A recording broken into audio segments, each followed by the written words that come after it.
नमस्कार, मैं हूं आपके साथ मयंक। तो देखिए, कहा जा रहा है कि ईरान ने तोड़ दिया है ट्रंप का गुरूर और अब ट्रंप को बुलानी पड़ गई है नेवी। ये क्यों कहा जा रहा है, इसके पीछे की क्या वजह है, इसको समझते हैं।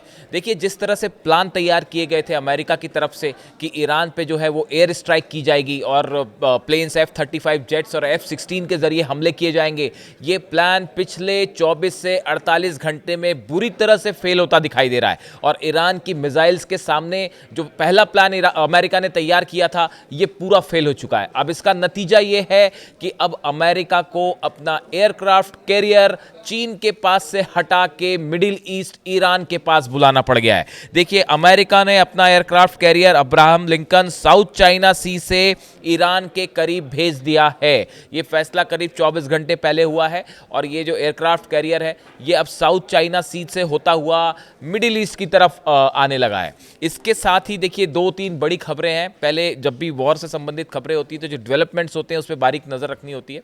तो एक तो ये खबर सामने आ गई है, आपने शायद देखी भी होगी कि जो अब्राहम लिंकन एयरक्राफ्ट कैरियर है, यानी वो समुद्री जहाज जिसके ऊपर फाइटर जेट्स होते हैं अमेरिका के, और अब्राहम लिंकन पे तो 90 F-35 और F-16 जेट्स हैं। तो अब देखिए, ये जो एयरक्राफ्ट कैरियर है चाइना के पास था, साउथ चाइना सी में था, वहाँ से होके ये ईरान के करीब आना शुरू हो गया है। इसको पहुँचने में अभी 7 दिन लगेंगे कम से कम, इस बात को भी आप नज़र रखिए। और ये इंपॉर्टेंट बात इसलिए है क्योंकि एक अंदाज़ा लगता है इससे कि कब हमला हो सकता है। पहली बात तो ये हुई कि अब्राहम लिंकन जो है ईरान के करीब आ रहा है।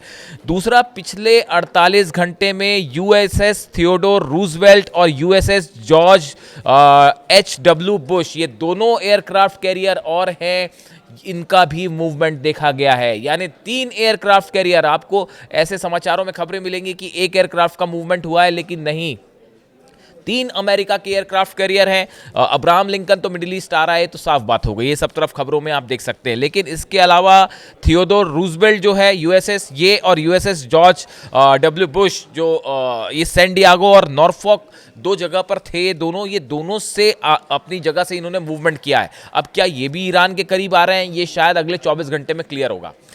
अब ये अमेरिका को आखिर ट्रंप को ये फैसला क्यों करना पड़ा, क्यों अपने एयरक्राफ्ट कैरियर बुलाने पड़ गए। देखिए, कल ही मैंने ये वीडियो बनाया था और कल ही मैंने आपको इस वीडियो में बताया था और ये कहा था कि जब तक अमेरिका अपना एयरक्राफ्ट कैरियर लेके नहीं आएगा तब तक वो हमला करने की हिम्मत ही नहीं करेगा। आप हमेशा अमेरिका का इतिहास उठा के देखिए, वॉर जितने बड़े हुए हैं, हमेशा अमेरिका के एयरक्राफ्ट कैरियर आते हैं, उसके बाद ही हमला होता है, उसके पहले कभी हमला नहीं होता। अब देखिए, ये हुआ कैसे, ये कैसे आखिर ईरान ने अमेरिकी हमले का जो पहला प्लान था, जो एक्सपर्ट्स ये बताते हैं कि ये जो पहला प्लान अमेरिकन एयरफोर्स ने तैयार किया था वो ये था कि जो अरब कंट्रीज़ हैं, इनके जो एयर बेसेस हैं, अल उदैद एयर बेस, अल असद एयर बेस और UAE का जो हवाई अड्डा है, यहाँ से अमेरिकी जेट्स बहरीन से, जॉर्डन से यहाँ से उड़ान भरेंगे और ईरान के एयर स्पेस में एंटर होंगे और वहाँ पे धमाके करके वापस लौट आएंगे। ये एयर स्ट्राइक का पहला प्लान था और इसमें यह कहा गया था कि ये कोई एक अनलिमिटेड वॉर नहीं होगा, ये एक बड़ा हमला करके ईरान को चेतावनी दी जाएगी और शायद वहाँ सत्ता परिवर्तन की कोशिश की जाएगी। ये एक सांकेतिक अटैक होगा, इस तरह की पहला प्लान था जो बताया जाता है। ईरान की मिसाइल्स ने पूरी तरह से इस प्लान को फेल कर दिया। ईरान ने इतना एग्रेसिव स्टैंड लिया इस पूरे मामले को लेकर, जैसे ही खबरें आई कि अल उदैद एयरबेस पर मूवमेंट हो रहा है, जहाज़ों का अमेरिकन F-35 जेट्स उतर रहे हैं, उसके फ़ौरन बाद ईरान की तरफ से खबरें आने शुरू हो गई। ईरान ने अपना एयर स्पेस बंद कर दिया, ईरान ने जो है बॉर्डर पर अपनी मिसाइल्स तैनात कर दी, फाइटर जेट्स तेहरान से टेक ऑफ करने लगे। यानी ये माहौल था पिछले 48 घंटे में कि इजराइल तक कांप गया और ये खबरें आने लगी कि भाई इजराइल ने जो है वो इस तरह के संकेत दिए कि अभी हम हमला नहीं करने जा रहे। और ये भी खबरें आई कि जितने अरब देश हैं उन सब ने मना किया अमेरिका को कि हमले मत करिए। इजराइल ने भी कहा कि शायद अभी सही टाइम नहीं है हमला करने का। अब देखिए, ये पूरी प्लानिंग गड़बड़ाई कैसे अमेरिका की, ये आपको समझना होगा। इस समय देखिए 6 ऐसे वॉरशिप्स हैं अमेरिका के, जिसमें डिस्ट्रॉयर्स हैं, USS मैकफॉल है, USS मिचर है और USS रूजवेल्ट। ये अभी मिडिल ईस्ट में तैनात हैं। ये एयरक्राफ्ट कैरियर नहीं है, यानी ये वो जहाज़ नहीं है जिस पे प्लेन उतर सकते हैं। ये डिस्ट्रॉयर्स हैं जो कि मिसाइल से अटैक करते हैं। इसमें सब में टॉम हॉक मिसाइल्स हैं। इसके अलावा कॉम्बैट शिप्स हैं, जैसे USS टस्ला है, USS सांता बारबरा है और USS कैनबरा है। ऐसे 6 वॉरशिप्स हैं जो मिडिल ईस्ट में थे। अमेरिका की प्लानिंग ये थी कि जो प्लेन्स हैं उनसे अटैक होता और ये जो 6 जहाज है, जंगी जहाज, इससे टॉमहॉक मिसाइल से ईरान पर हमले किए जाते। लेकिन ईरान की तैयारी अमेरिका पर पड़ गई भारी। देखिए, हुआ ये कि जो 12 दिन की जंग हुई थी, उस 12 दिन की जंग खत्म होते ही अगले दिन से ईरान जो है वो जंग की तैयारी में जुट चुका था। ना सिर्फ मिसाइल के मामलों में, एयर डिफेंस के मामले में, एयरक्राफ्ट्स के मामले में, नेवी, जहाज, इन सब को लेकर ईरान ने जबरदस्त एग्रेसिव स्टैंड लिया। बताया ये भी जाता है कि जैसे जब से खबरें आनी शुरू हुई कि ये जो वॉरशिप्स हैं, 6 के 6 वॉरशिप्स जो हैं, वो उनसे मिसाइल्स दागी जा सकती हैं, टॉमहॉक मिसाइल्स फायर की जा सकती हैं ईरान के ऊपर। उसके बाद फारस की खाड़ी में ईरान ने अपने सब जंगी जहाज उतार दिए हैं। जितनी सबमरीन्स हैं, संख्या भले कम हो सकती है अमेरिका से, लेकिन सब की सब सबमरीन उतार दिए हैं। और ये भी कहा जा रहा है कि समंदर में, फारस की खाड़ी में बड़े पैमाने पर मिसाइल्स भी बिछा दी गई हैं, जो माइंस बिछा दी गई हैं समंदर के पानी के नीचे, ताकि अगर कोई दूसरा देश का जहाज अंदर आने की कोशिश करता है तो वो तबाह हो सकता है। ईरान ने एक बार पहले ये किया भी है और बड़ी सफलता के साथ एक्यूरेट अटैक था वो। इसको पहचानना बड़ा मुश्किल होता है जब वाटर के अंदर जो माइंस लगी होती है। फारस की खाड़ी में ऑलरेडी बताया जाता है कि ईरान ने बड़ा एग्रेसिव स्टैंड ले रखा है। तो अब देखिए, कहानी कुल मिला के ये है कि जो पहला प्लान था अमेरिका का, वो इसलिए फेल हो गया क्योंकि जितने अरब देश थे, 8 जो बड़े बेसेस हैं अमेरिका के, ज़्यादा हैं लेकिन 8 बड़े बेसेस हैं मिडिल ईस्ट में। अमेरिका को ये डर सताने लगा, जो अमेरिका के एक्सपर्ट्स थे, वॉर एक्सपर्ट्स, वही ये कहने लगे कि अगर आप लिमिटेड स्ट्राइक करेंगे ईरान पर, उसके बाद ईरान की तरफ से जब मिसाइल्स फायर होंगी फिर क्या होगा। क्या वो 8 के 8 अमेरिकी बेसिस पर अगर ईरान ने मिसाइल फायर कर दी तो क्या उसको रोकने के लिए डिफेंस जो सिस्टम्स हैं वो तैयार है इन 8 देशों में? क्या इजराइल के पास डिफेंस सिस्टम है जो इस हमले को रोक सके? इजराइल का डिफेंस सिस्टम को लेकर तो पहले से ये कहा जा रहा है कि इजराइल का जो डिफेंस सिस्टम है वो अभी इस पोजीशन में नहीं है कि अमेरिकी मिसाइल्स को रोक सके, क्योंकि 12 दिन की जंग के बाद काफ़ी सारी मिसाइल्स जो है ऑलरेडी इंगेज हो गई और नया लॉट अभी पहुंचा नहीं है, पहुंच रहा है, यानी पूरी तरह से इजराइल तैयार नहीं है।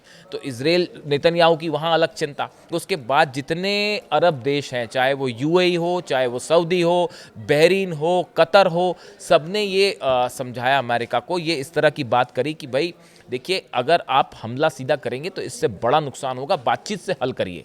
नतीजा ये हुआ कि अकेले ईरान के एग्रेसिव स्टैंड की वजह से अमेरिका को पहले हमले का प्लान कैंसिल करना पड़ गया, जो कि एक अचानक से जो अमेरिकी स्ट्राइक होती है, जैसे वेनेजुएला में हुई या पिछली बार 12 दिन की जंग के दौरान तीनों न्यूक्लियर सेंटर्स पर अटैक हुए थे, वो एकदम से हमला करने वाला जो प्लान था वो अमेरिका को वापस लेना पड़ा। और अब डोनाल्ड ट्रंप ने ये तो कह दिया कि मदद पहुंच रही है, ईरान के प्रदर्शनकारियों को ये मैसेज दे दिया कि हेल्प इज़ ऑन इट्स वे, कि मदद जो है आप तक पहुंचाई जा रही है, लेकिन वो मदद अभी तक पहुंची ही नहीं। उसके बाद डोनाल्ड ट्रंप से सवाल किया गया कि भाई आप कह रहे थे कि मदद पहुंचने वाली है, क्या इसका क्या मतलब था और क्या मदद पहुंच रही है? तो वो बयान दिए, भाई 48 घंटे से तो ज़्यादा हो गए।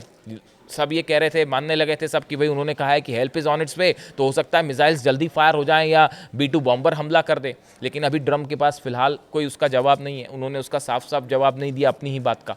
तो अब फिलहाल स्थिति ये है कि जो पहला प्लान था उस पर अमेरिका बैकफुट पर आ गया है। जो फाइटर जेट्स के सहारे अटैक करने का प्लान था वो ईरान की मिसाइल्स के सामने फीका पड़ गया। ईरान ने 500 से ज़्यादा खैबर मिसाइल्स तैनात कर रखी हैं।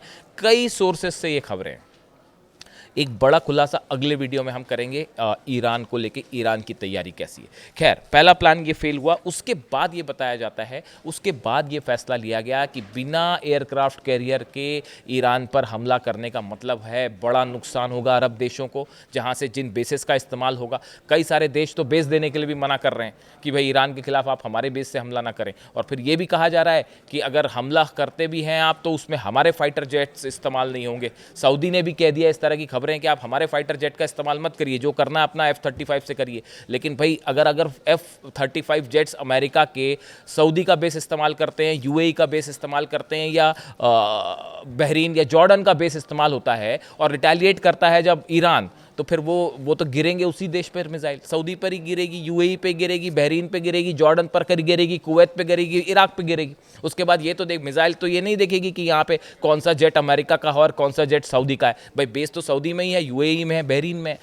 यही वजह है कि अमेरिका को अपना एयरक्राफ्ट कैरियर जो है वो भेजने का फैसला करना पड़ा।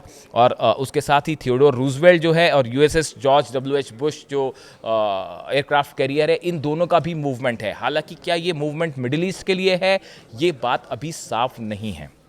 लेकिन एक बात तय है कि अब जो जंग की तैयारी हो रही है, जो एक शॉर्ट टर्म प्लान था हमले का, जो अक्सर ट्रंप इस तरह से करते हैं। देखिए पिछली बार भी ये हुआ कि ट्रंप ने अटैक किया, उसके फ़ौरन बाद कह दिया कि अब हम आगे कोई हमला नहीं करेंगे। वेनेजुएला पर हमला हुआ, उसके तुरंत बाद मार्को रूबियो का बयान आया कि नहीं, आगे और हमले की तैयारी नहीं है। तो ये अचानक जो हमला करने के बाद ईरान अमेरिका वन साइडेड ऐलान कर देता है कि अब हम हमला नहीं करेंगे। शायद इसी तरह का कुछ प्लान था ईरान के एयर स्पेस के अंदर जाके हमले करने का, जो ईरान की मिसाइल्स ने और डिफेंस सिस्टम ने फेल कर दिया। ईरान का पलटवार बहुत घातक होता, इस तरह से बताया जा रहा था कि ये सबके लिए बड़ा घातक पड़ जाता जो अमेरिका की मदद कर रहे हैं। लिहाजा अमेरिका को पहला प्लान कैंसिल करना पड़ा। ये है पिछले 48 घंटे की कहानी, वरना ये स्ट्राइक अब तक शायद हो चुकी होती। अब देखिए अमेरिका ने जो अपना aircraft carrier Abraham Lincoln move किया है, इसको आप समझने की कोशिश करें कि ये किस ओर इशारा कर रहा है, और ये आपको बताएगा कि आगे ईरान के साथ जंग का क्या हालात बन सकते हैं। पहली बात तो ये समझिए कि ये जो एयरक्राफ्ट कैरियर है, इसका मूवमेंट तभी किया जाता है जब अमेरिका एक लंबी जंग की तैयारी में होता है। देखिए अब्राहम लिंकन को मूव करना, किसी भी एयरक्राफ्ट कैरियर को साउथ चाइना सी से मूव करके मिडिल ईस्ट लाना एक बड़ा खर्चे का प्रोग्राम है। इसके ऊपर 90 F-16 F-35 जेट्स हैं, इसके साथ ही जो इसमें F-18 जेट्स हैं, भारी भरकम जहाज है, इसमें कई सारे सैनिक हैं, और ये एक चलता फिरता जो है वो आप कह लें कि एक किला कहा जा सकता है अमेरिका का, और एक मैदान है पूरा जंग का। इसके अलावा देखिए इसमें बड़ी बात यह है कि ये पहुंचने में 7-8 दिन लगेंगे वहाँ पे प्रॉपर डिप्लॉय होने में। और ऐसा भी नहीं होता कि वो पहुंचा और हमला हो जाए, उसमें अपना उसका टाइम फ्रेम होता है। उसके साथ वॉरशिप्स होंगे, सबमरीन उसको बैकअप करेंगी, ये सब तमाम चीज़ें हैं। यानी एक अंदेशा ये है कि 6-7 दिन के लिए फ़िलहाल ये लगता है कि हमला टल चुका है, और ये ईरान की एक पहली बड़ी जीत कह सकते हैं इस टेंशन के बीच में। दूसरी बात, अगर दोनों और एयरक्राफ्ट कैरियर मिडिल ईस्ट की तरफ मूव होते हैं तो ये इशारा है इस बात का कि अमेरिका एक लंबी जंग को तैयार है, क्योंकि शॉर्ट अटैक का प्लान फेल हो चुका है। अब अगर ईरान को इंगेज करना है तो आपको एक अपनी तैयारी इतनी बड़ी करनी पड़ेगी कि अगर रशिया इंटरफेयर करता है, चाइना की तरफ से कुछ इंटरफेयर होता है, तो आप कैसे जवाब देंगे। क्या अमेरिका इसके लिए तैयार है? अगले वीडियो में हम आपको बताएंगे कि कैसे रशिया और चाइना इसको काउंटर कर सकते हैं। लेकिन फ़िलहाल जो जानकारियाँ हैं उसके मुताबिक ईरान की जितनी नेवी है, फोर्स जो है, वो पूरी की पूरी फारस की खाड़ी में, ओमान की खाड़ी में, समंदर में तैनात है किसी भी जवाब देने के लिए। यहाँ तक कि अभी ये खबरें आई थी कि ईरान ने पहली बार शिप से मिसाइल्स फायर करके जो है सबमरीन से मिसाइल्स फायर की, शिप से मिसाइल फायर की, एक बड़ा टेस्ट था जो कुछ समय पहले की बात थी, और जिसके बाद जो है नेतन्याहू को ये कहना पड़ गया था कि कहीं हम पे हमले की तैयारी तो नहीं हो रही है। डर स्वाभाविक है भाई, इतनी जब मिसाइल गिरी तो उसके बाद ये स्वाभाविक सी बात है इजराइल के लिए चिंता करना कि कहीं फिर से हमला ना कर दें। तो हो भी सकता है ऐसा। अब इस सूरत हाल में अमेरिका का पहला हमले का प्लान फेल है। अब 2 एयरक्राफ्ट कैरियर निकले हैं अमेरिका के पास से, एक चीन के पास से आ रहा है। ये एयरक्राफ्ट कैरियर पहुंचते हैं, इस बीच में क्या हालात बनते हैं, अमेरिका का प्लान क्या होता है, वो देखिए पल पल हर दिन एक नया बयान आता है, हर पल जो है बयान बदल जाते हैं। इस सूरत में अगले 48 से 72 घंटे में ये बात तय होगी कि अमेरिका ईरान पर हमला करेगा, कब करेगा, और क्या जंग लंबी होगी, और कौन कौन मदद करेगा। लेकिन फिलहाल जो ये एक प्रकार का एक वो बनाया गया था परसेप्शन कि अमेरिका की जेट्स आएंगे, B-2 बॉम्बर्स आएंगे और तबाही मचा के ईरान में से निकल जाएंगे, वो प्लान पूरी तरह से, पहला प्लान अमेरिका का फेल होता दिखाई दे रहा है। और यहाँ पे ईरान जो है इस फर्स्ट फेज़ के अटैक में भारी पड़ता दिखाई दे रहा है। इससे जुड़ा जो भी अपडेट होगा आप तक पहुँचाएंगे। Thank you so much.